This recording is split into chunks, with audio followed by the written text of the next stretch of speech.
Ladies and gentlemen, agents of all ages, and more importantly, of all services, hey, welcome to episode number five. Number five of the Moving the Military podcast. Hey, I am Matt Brutal. Most of you know me as Brutal. I am the co-founder of Moving the Military, and I'm the co-host today. And I get the pleasure, as you know, every single week of being with the other co-founder, the hostess with the mostest, Dina Watson. Dina, how are you doing today? I'm well. We've both been sick for the last week and kind of down, but I think today is the first day that both of us are feeling like ourselves again. Yeah. So I'm excited to be here. Thanks for hyping me up every single week. I love it. That's why you're the hype man of the group, the Flava Flav, as I'm you the say. Flavor Flav of the party right here. Yeah. So today we're going to talk about something that's a little controversial, and I'm here for it.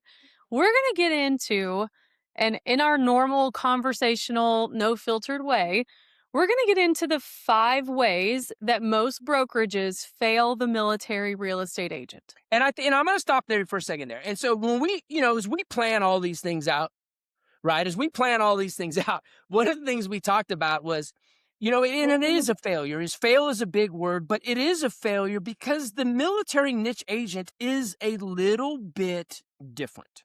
Yeah, and that's kind of why we even created Moving the Military. It was because we have people in Moving the Military from all brokerages all over the country. And the thing that I think is going to help the most people through this initiative that we've created is that we're giving them most of the things that we're going to list out here today.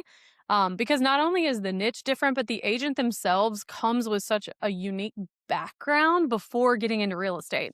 Where in a lot of places in let's just say somewhere in big city America, people have not necessarily always had the same life experience as a military service member who then gets into real estate, or a military spouse who is, walking alongside a service member who gets into real estate. So let's kind of dive into this, and y'all can share this with your brokers if you want, share it with the owners of your office if you want, because we think that these 5 problems being solved would amplify the experience for an agent at any brokerage. And so, Matt, let's get into it. You're the Yeah. MC So, of this. so when you The think about when we wrote this out, right, the 5 ways traditional brokerages fail the military agent. Number one, the first thing we wrote down, the first thing we came up with is that they fail at belonging and understanding. In other words, traditional brokerages accept, right? They're willing to accept military agents, and yet the truth is this, they don't understand them. Yeah, and I think that that's an important piece to mention. And I also want to make sure before we get into this that if you are a broker or an office owner and you're listening to this, if you act like you understand and you go on this campaign for culture, they're going to be able to sniff out the fact that you don't really understand. So please don't go on this diatribe at your offices about how we support you and all of that stuff. I mean, the fakeness around that, if you don't truly understand, probably not smart. But if you seek to understand and have conversations with people, that's the play here. So, Matt, why do you think that, genuinely speaking, an office in real estate or the leadership in an office in real estate does not actually understand the agent, the human behind that number on their roster? I think they don't understand the way they think, right? When you actually Okay. break it down, it kind of comes down to the way they think, right? The military agent, they think in a few different ways. They think in timelines, and it's usually a compressed or a condensed timeline, right? So Mhm. they think in regards to timelines.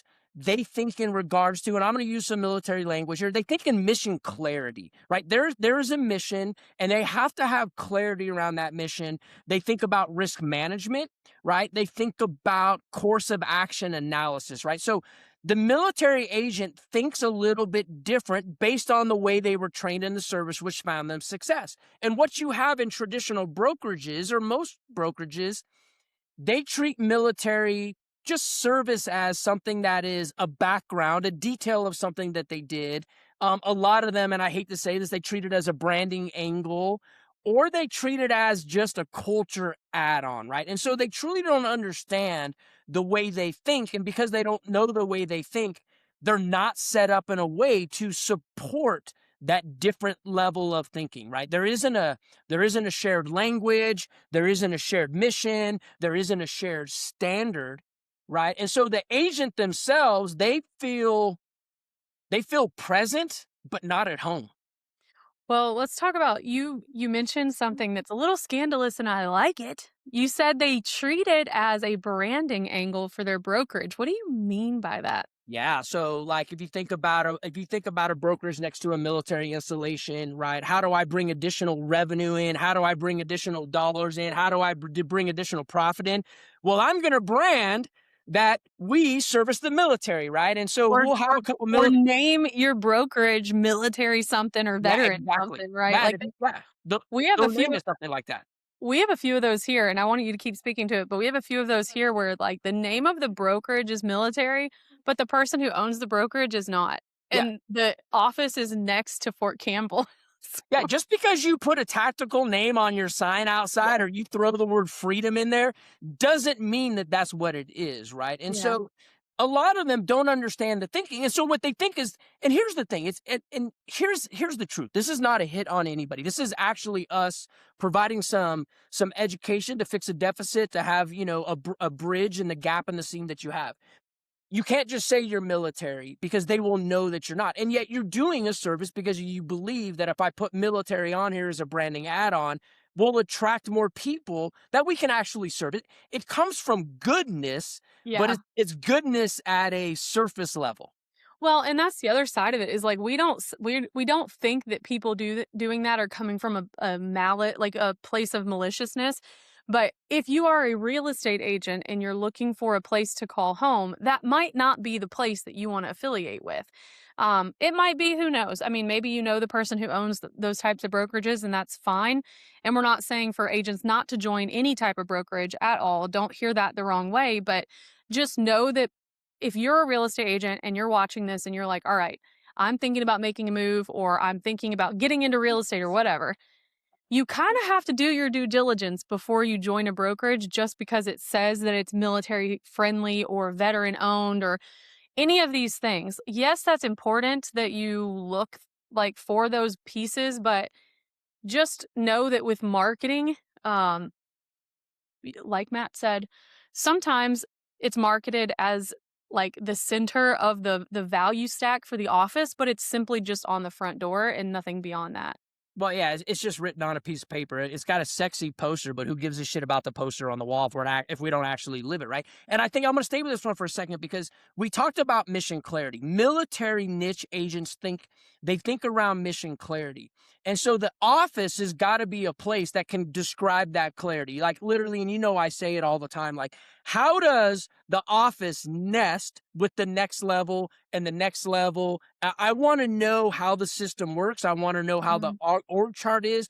I want clarity on the mission that we're actually providing here. I just don't want it to be written on a piece of paper. And if you're not able to explain that, you're going to lose me as soon as I walk in the door. Well, yeah, and then the other thing too, I think we were talking about timelines and timeframes and things like that. Something I wrote down that kind of popped into my mind as you were speaking was if you've never been in the military or you haven't served for very long, I think about the fact that, like, for me, 3 years is not a very long time. Right? But to a normal civilian person who might be out there running a brokerage, 3 years seems like forever. But to me, I know 3 years goes by just like that because every 3 years we've moved. And so there are 2 things I wanted to touch on. That's one of them. And I say that because when people say, for an example, I've had this happen to a lot of people. They'll be told by their broker or their office manager or whatever that I want you to come up with a 10-year plan. And a military focused person or a military agent can't come up with a 10-year plan because they've never been in the same place for 10 years.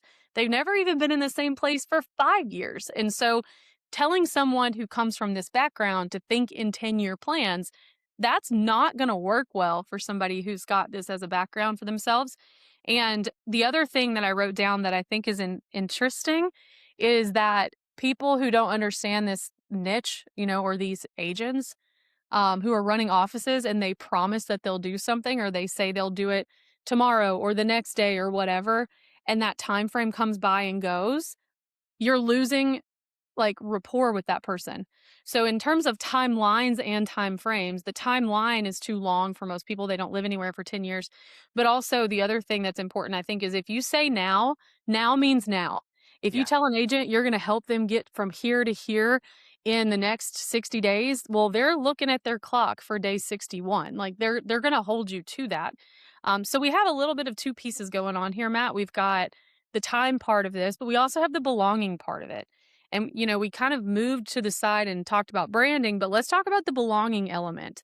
Why are brokerages failing military agents by not creating an actual felt culture and sense of belonging? Well, because here's the thing, culture, and I'm going to say it, I say it all the time, culture is only word until it's felt.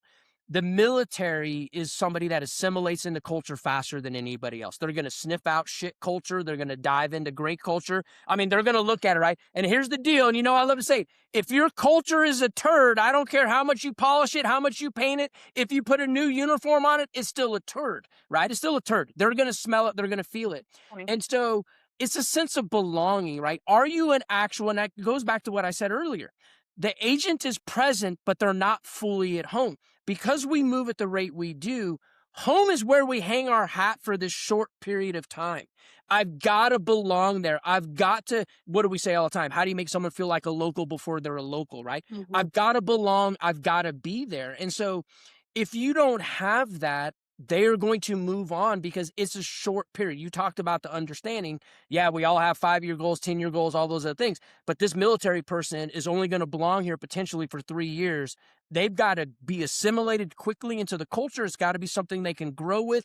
And then the timelines that you talk about in the traditional brokerage, why they fail, they have one system, one calendar, one piece of paper. This is what we do. It doesn't work because our timelines are different. And yet, I'll go back to it, and I'm just rambling here. We got to belong quickly. If it takes me a year to feel your culture, then that's a year gone in a 3-year time period. It needs to be felt today.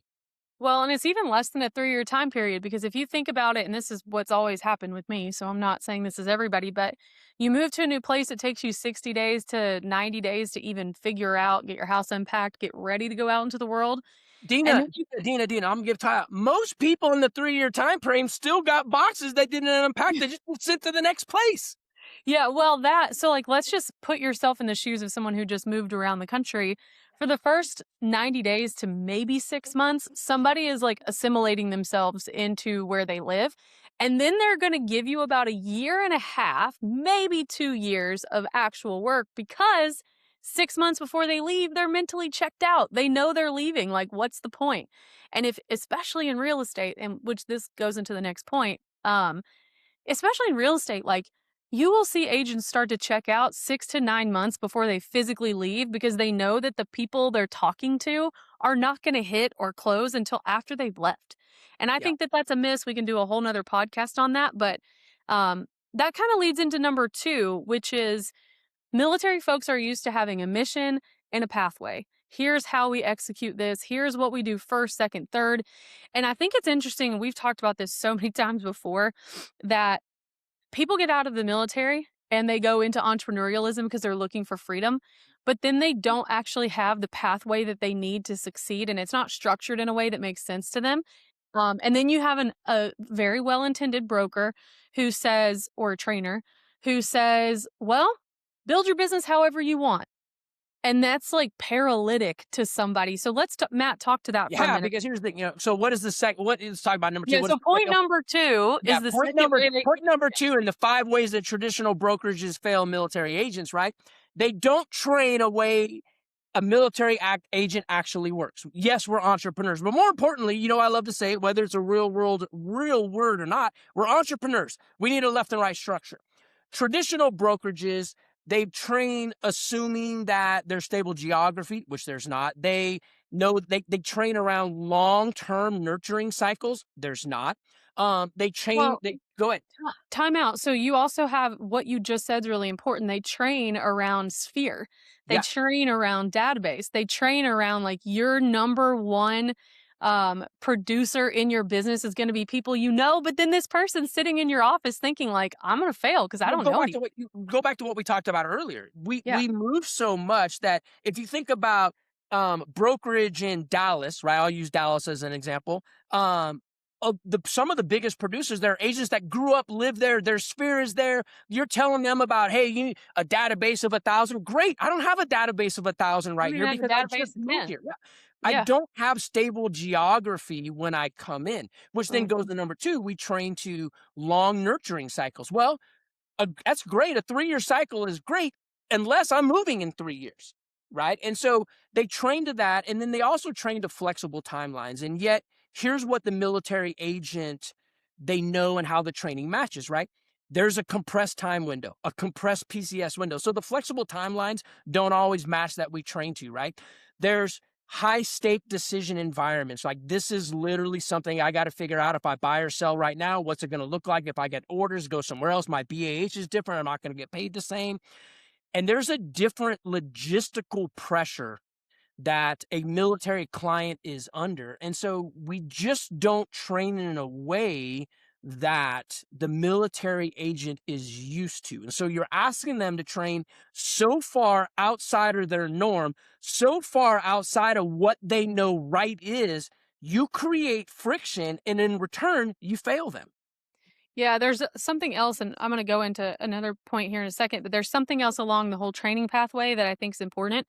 A military person is used to being given a training plan, Oh, right? yeah. Like, Let me come back. They're a check ride, a checklist. This is the left seat. This is the right seat. This is how I do, we do, you, everything.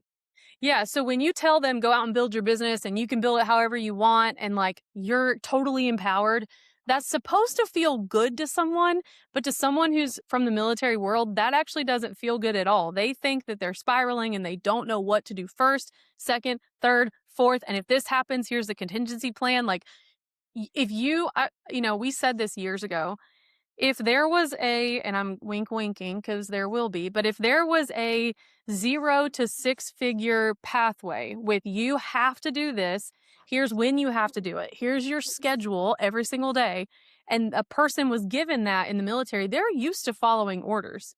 They're used to following Yeah. directions. But agents join these brokerages where the brokers don't understand that, and the brokers say, well, pick your calendar, choose your own adventure, time block however you want to. And that actually does the opposite than what you think it's going to. So if somebody coming out of the military is given an actual pathway, if you want to make $100,000, here's the 6-month Yeah. plan of Here's how you everything you go from do. 0 to known to trusted to Yeah, referred. they will Here's do the it. actual pathway. Yeah, and they will do it, but we don't our brokerages have not slowed down long enough to actually document why they've been successful, so they don't have that to give them.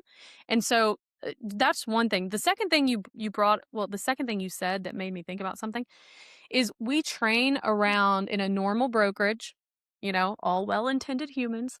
We train around lead options or lead sources that take a long time Yeah. to Long be term nurture. stable. Like, even if you think about, a brokerage, they're training farming techniques. Well, Mhm. that takes 12 to 18 months to start seeing returns. They're training database techniques. Same thing, 12 to 18 months before you're gonna see a return. They train events and pop buys. Well, who the hell am I popping by to if I don't know anybody? Yeah. Who the hell you want me to hold an event with if I don't know anybody, right? And so, there are ways around this, but if you think about the normal training calendar for a normal office in this country, those 3 things are gonna be on it.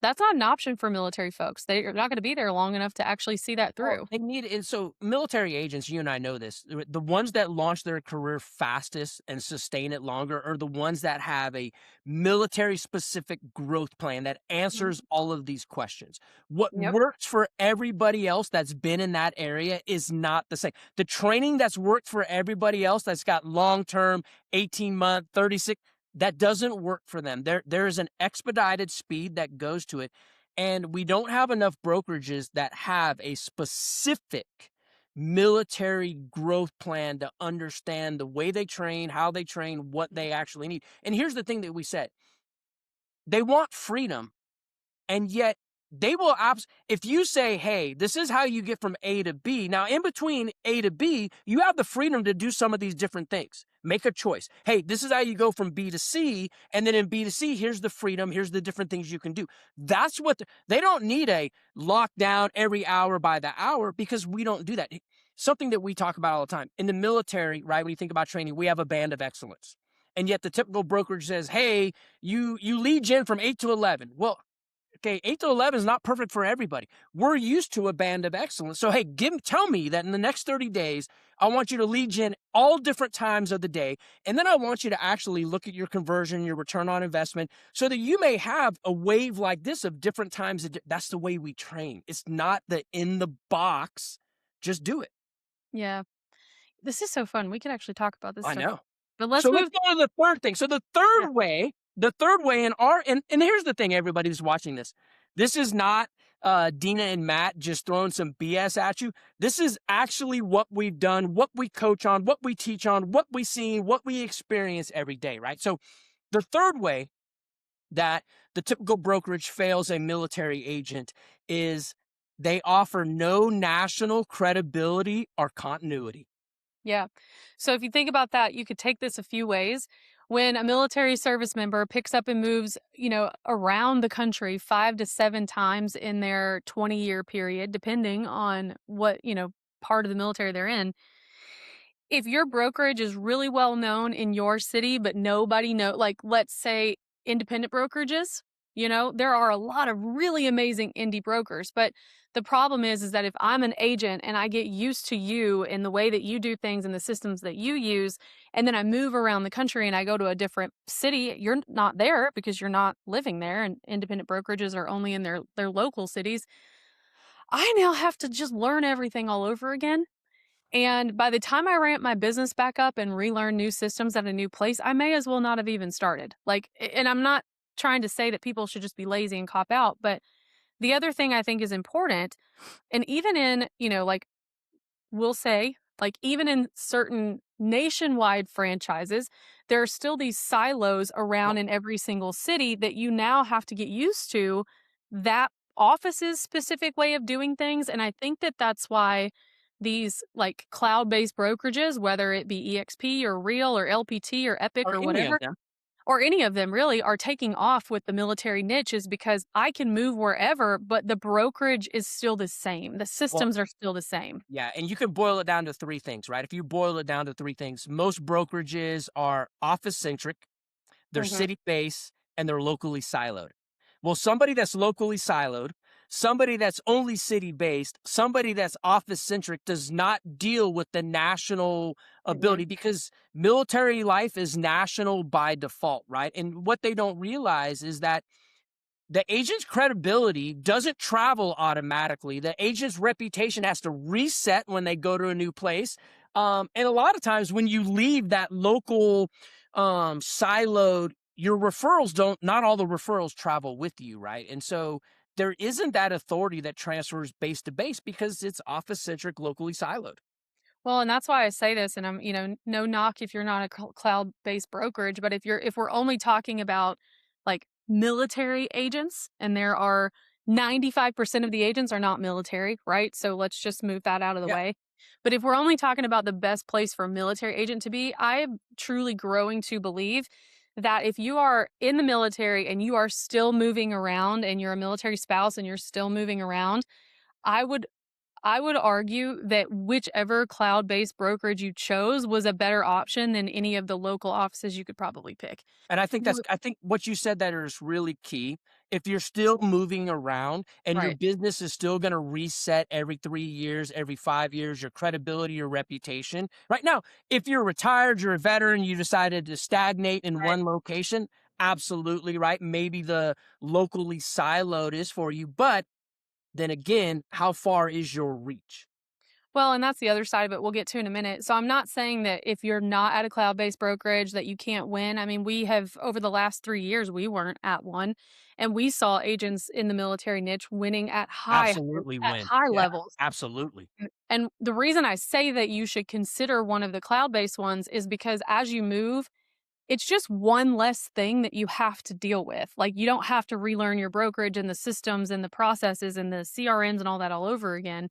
But that's not to say that you can't choose or opt to do that. I mean, Yeah. I've opted out of ease a lot, but I think it's just one less thing you have to figure out if you're not having to restart everything every time you go. Well, when you think about the third way, they offer no national credibility or continuity. I think I would like everybody to leave with this.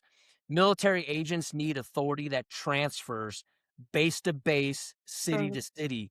not just a logo on a freaking sign.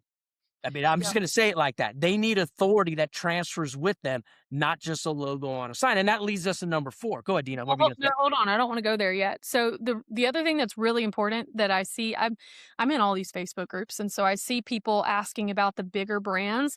Like you've got, the KW, the EXPs, the Real. You've got a lot of these larger brands. Compass, all Um, the ones. yeah, I will tell you that most people asking questions in those Facebook groups are not, which is kind of part two of this like section, they're not putting enough emphasis in joining a bigger brand as they should be, because if you're having to restart every single, 3 years or so, tapping into relationships at scale at these bigger brands is really important, because if you're continuing to go from small shop to small shop to small shop, you're missing out on the referral opportunity around the country that you could be tapping into in these bigger brands. So I Well, will tell you, you're this also is just missing the connection. well, yeah, and it's just my opinion, like all of these bigger brands are now forming military, like, I don't know what you'd call them, communities inside of there. Some of them are networks, some of them are communities. I think it just depends on the brand. But I know that Compass has started one. KW obviously has one. EXP has one. Real has one. There's some others that have them as well. And I think that it's important because if you have no one who knows who the hell you are when you move around, you are going to have a really hard time making money. But if Well you plug into one of these bigger brands, you have a referral opportunity that you don't otherwise. well, let me flip it this way. Let me Yeah. flip it a new way, right? You against me, right? I'm the Mhm. veteran, you're the spouse, right? Love So it. one thing that I have that every veteran has, active duty, I have something you don't have. I went to basic, I went to AIT, I deployed, I have people when I pick up and move and go to my next duty station, there is somebody I 100% know in that platoon, that company, that battery, that battalion, I know somebody there. Right? Mhm. I know somebody there. The spouses don't always know somebody there. And so what you're saying is when you think about the big box and you think about cloud-based, siloed, it doesn't matter, and you think about these communities, they provide you an opportunity to go to these national events to connect with other people. That fills that gap because now when you do PCS in that new location, there is a high likelihood that you actually know somebody there that you met at a conference, you had a coffee with, Mhm. you had dinner with. It helps fill that gap and make you Well feel better. well, it's not even about feeling better. I think more importantly, let's say that I am at a large brand, whether it's cloud-based or franchise-based, doesn't matter. And I'm in their version of the military network, whatever that may be. When I walk into that place, whether it's on a Zoom or in person, and I tell them who I am and what I've done, and I'm a military spouse and whatever, there's like this instant connection and bond that's built Yeah. that is really important just for humanity. But moving the humanity aside, you also are plugging into a group of people who don't think it's weird that you move all over the place. Yeah. So when I moved from Bragg to Campbell to Bragg back to Campbell, no one in my network thought that was weird. They were like, "Oh, you're starting over in a new city? That's fine." Like Yeah, I I've just did referred it. you. I just did it. This is what I Well, experienced here. and the other thing I will remind you is that let's say someone placed a referral with me that I did really well at Fort Bragg, but now I live at Fort Campbell. They don't give a rat's ass that I'm new to the city. They care that I took care of their Yeah. person. So I think that in any other smaller, mom and pop brokerage shop or whatever, people would be like, "Oh, you don't know the names of the streets. That's impossible. Like, how could you possibly start over?" It's like this scandalous thing that, like, "Oh my God, you're new. I would not dare send you a referral." Yeah. No one in these brokerages that have these military communities or networks or whatever think that's abnormal. No, they And don't. so they don't care that you move around. They'll continue to send you clients because they like you. Well, So they I care think, here's the thing, they don't care if you know the street names or the local Walmart, Buc-ee's, whatever it is. What they care about is the fact that you're a professional, you've Mhm. taken care of your client, you've been in their boots, you've unpacked their boxes, you've done those things. That level of human care, right, outshines any knowing of the streets. Well, and the other thing to remember too is that if you're at these bigger brands, you have this bigger amount of opportunity with referrals. So if I move from Campbell to, let's just say I go to Fort Carson where Matt is, well, let's say I sold 50 homes a year at Fort Campbell and then I just moved because that was my reality. And then I moved to Fort Carson. I still have a referral opportunity for 50 transaction business at Fort Campbell, but only if I know who to send it to. Yeah. Only if I know who to send it to. So just remember that at these bigger brokerages with military like things going on, there is an argument made, and I can't say because I was asked not to, but there's an argument made that you could create $1 million referral business. I know a lady who has done that personally, and she was a military spouse, still is, and she's created a large referral business off of only placing referrals because she was tired of starting over. I know plenty of people who are doing it. I know 2 people specifically who've hit $1 million a year in referrals because it's a business. But only if you're at the bigger brands. If you're not, it's gonna be a little harder for you. Well, without a doubt, because once again, you're not locally siloed. Okay, number 4, the Yeah. 4th way that traditional brokerages fail the military niche, and I'm gonna hit this one right because Fail. They yeah, fail. they fail. Let me just like I'm gonna hit this one real quick, right? Okay. So here's the 4th way. They build dependency instead of authority. And I know this one's uncomfortable, but god dang, man, it is accurate, right? Here's the problem, right? Mhm. Traditional brokerages, and here, once again, there's nothing wrong with this, right? This works for 95% of the people that are out there, just not our Yeah. 5% of the military. They teach, and I'm gonna throw the sergeant major hand out there. They teach this is the system, this is the way, this is the brand, this is the broker. Here's the thing. It works until it doesn't. Well, Right? and they It teach it that works way until it because doesn't. well, if you think about traditional brokerages, it is a person who got successful and decided they wanted to open their own shop, and then they built what you're saying around the way it worked for them.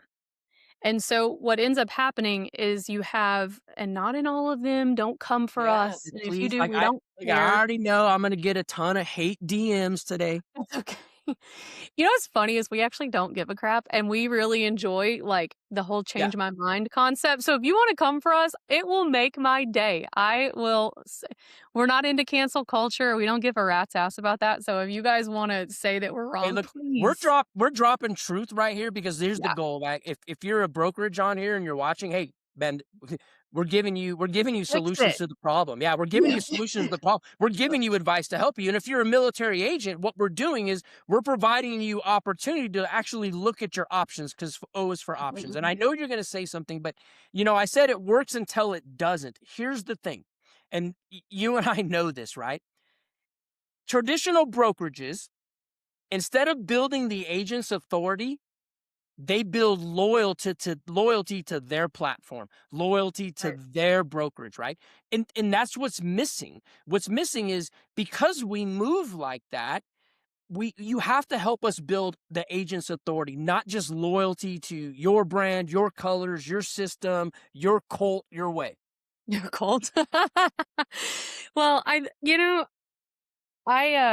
feel like I'm tipping into pettiness for a second, No, but pull you out. we're we're gonna turn around out of that. Alright, so let me frame this a different way. What they do is I don't know if this is on purpose or not. I would like to think I it's don't not. believe that it is. I don't Yeah, I think it's just a second and third order effect, right, of the messaging, the branding, the foundation.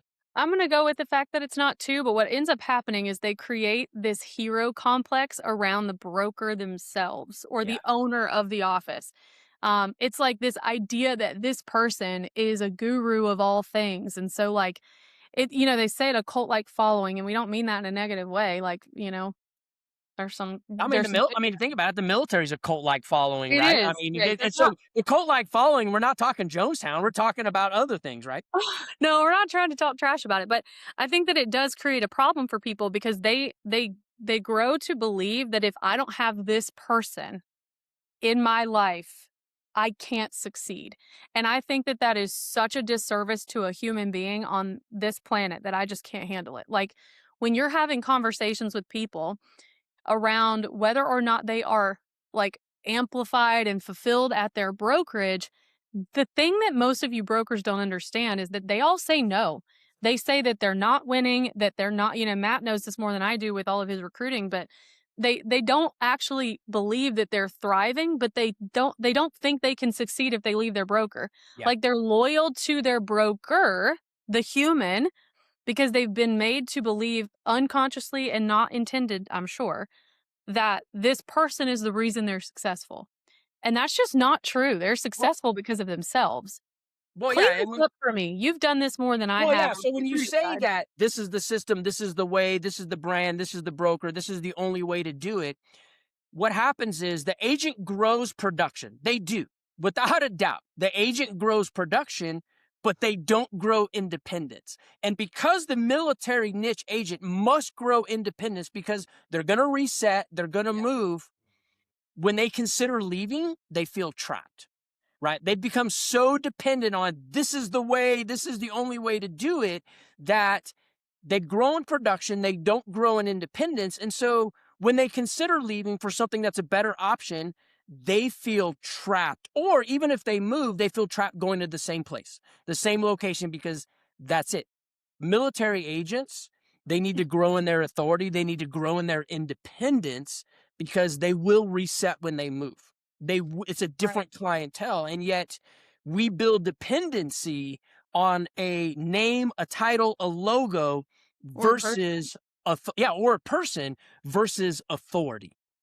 Well, that's also a disservice to you. Like, if we kind of flip the side of this, it's also a disservice to you as the broker. Yeah. Like, you're putting yourself in the center of everything to where you actually can't go on a vacation. You can't stop what you're doing and go enjoy your life because you've created this dependency on you for their success. And I will tell you that although it's worked for you thus far, it's not working for them, right? When they leave you, it's not working for them. You're not doing them any favors. And more importantly, I don't actually think you're doing yourself any favors either because, Matt, you've talked to a ton of brokers, a ton of people who run small offices. And I would imagine that all of them, if they're honest, feel trapped. Like, they have too many things on their plate that they have to do. What is it that they usually tell you? Well, they get burnout. Literally, it's like every single one of them is burnout in the fact because it goes back. They're no longer the guide. They're the hero of the story. They're the problem solvers. They have to solve every solution because I've got to make sure this person stays. I've got to make sure this happens. If I'm not there for them at every here's the thing. We teach people what we most need to learn, right? We teach our people, hey, how would you like to be communicated with? What's the best way? They don't do that. They just answer the phone, which they want. We need them to do that, but they become so dependent on, they create a dependent agent that literally burns them out because they are the center of every single thing that happens on a daily basis. There is no independence. Yeah. So I think it also does a disservice for you if you're an office owner listening to this that you create that environment because it means that you can't get a break either. Like, so let's move off of this and go to Well, and number I 4. think this number 5, Dina, I'm gonna jump in. I'm gonna punt this right to you, right? Okay. Because we're in different situations, right? But the number 5 is probably, and I'm not gonna say it's the most important, but literally, if you're listening to the call, this is probably one of the most important things you want to do, right? So the fifth way that traditional brokerages failed the military agent, the military niche, is they have no exit or evolution plan. Military people are always thinking ahead, and yet most brokerages don't, right? I mean, I say it all the time. I do not want to be 85 years old with my 30-year-old profile picture still doing open houses, right? Yeah. There is no exit plan because as a veteran, I knew my progression in promotion. I knew exactly where I was at in my disability or my retirement or what. I had an exit plan. And Mhm. yet typical brokerages, they don't understand the military niche. And so there is no exit plan, no evolution path. Well, kinda like we talked about a minute ago, they only teach what they know in their way, and most of them don't actually know that there's a way to exit sales in real estate. Like, they don't see that that's an option because they're siloed in and of themselves. Like, I'll tell you, I've talked to tons of people who own brokerages, and it's a lonely place for them because it's so competitive with their peer brokerages that they don't communicate and talk about, like, how to make life Whoa. better or whatever, because they're competing for agents, right? And that's the other thing I think agents need to understand is that every brokerage is gonna tell you that you're the best thing on the planet because they want your numbers at their market center or at their office or their brokerage or whatever it is, at their cloud-based whatever. I think it's important to note that whenever you are looking at, "Is this the place that I wanna call home?" You have to think about wherever you are in life. And another thing I want to remind everyone is there's a natural evolution of you and your own business. So at first, let's say that you get out of real estate school and there's a broker in your local city that's like the best, and they are literally hands down the best broker. They give the best advice, they teach the classes, and they are just like culturally in line with you. Okay, perfect. You should probably join that person, Without right? a doubt. I don't care what shop they're at. But at a certain point, when you get tired of selling real estate and you get tired of having to be on call 24/7 and you're wanting an exit strategy yourself, the person who's still doing the job and has never exited is probably not the person you should take advice from. Yeah. So there's this natural evolution to looking at, okay, if I want a way out, I can't stay with the person who doesn't know there's a way out. I have to evolve into a different type of environment. And I will tell you, there are many ways out of real estate that, like, I've even taken one of the options myself. I sold my team to someone else who paid me real money for it. And so I think that the fourth or the fifth thing is that in a lot of ways, traditional brokerages, traditional offices don't actually know there's an exit plan. Some of the bigger boxes do and the bigger brands do. You know, like we came out of Keller Williams, which is why I mentioned market centers. Keller Williams teaches exit strategy. EXP teaches exit strategy. Some of these bigger brands fully understand that your business is an asset, and they have people within the brokerage or within the franchises that understand how to walk you out of that. And But so, but Dina, if you remove the big box, right, like we're talking mhm, about, you remove that structure and we go back to the city-based, locally siloed, mhm, here's what we know. There's no clear path for, and I wrote a couple: transition out of production, building yeah, transferable authority, monetizing experience beyond transactions, right? And evolving without starting over. Because here's what happens when the military agent outgrows the system, a system that doesn't have that, is stagnation, it's yeah, reinvention, it's silent disengagement. Because most military agents don't fail, they plateau. mhm.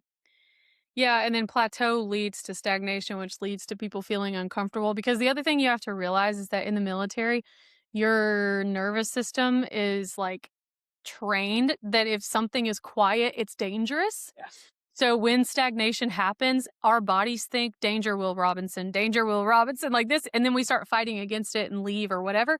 And so, I think it's important that we say if we take the big box off of it and we keep mentioning these big box brokerages because the more people that you get in an environment that you challenge to live big lives, which all of these big box brokerages actually do that. They all say, we want you to live your best life. We want you to have coaching and training. We want you to elevate yourself. And whenever they're putting the agents at the center of that elevation message, naturally that's going to allow entrepreneurialism to happen, which Matt said, there's plenty of people who are monetizing their influence at Yeah. these places. I mean, you and I both know people who are making more than $1 million a year monetizing classes and teaching to other real estate agents.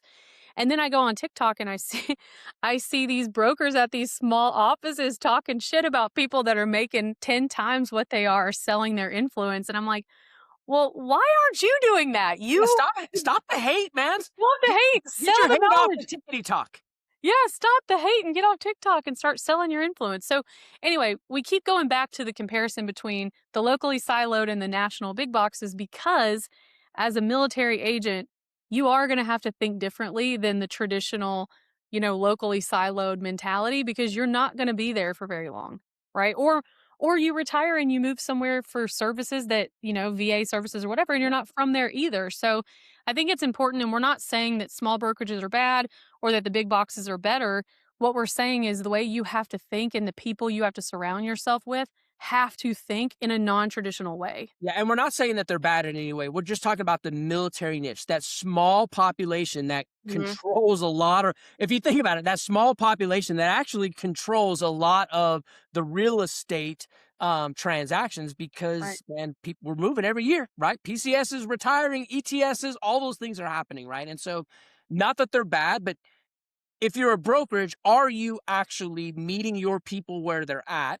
right? And if you're a military agent, right, in the military niche, in their seasoned experience, thinking about transitioning out, getting in, make sure you're asking the right questions because, and I'm going to say it again real quick, the 5 ways traditional brokerages fail the military niche. One, they fail at belonging and understanding. Number two, they don't train the way a military agent actually works and trains. Number three, they offer no national credibility or continuity, right? Number four, and I love this one, they build dependency instead of authority.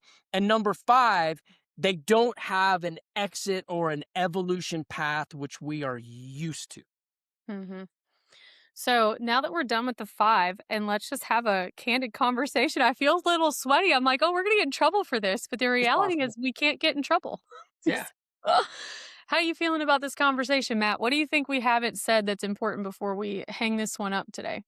I think that what the thing is this is, and military agents, they don't leave brokerages because they're disloyal. They leave because the system stopped growing with them. And I Uh, think that we have to understand that, right? The military agent is different. We are structured different. We do things different. Everything is different. And if you're just giving me the vanilla, this works for 95% of the population, well, I'm the 5% of the population this doesn't work with.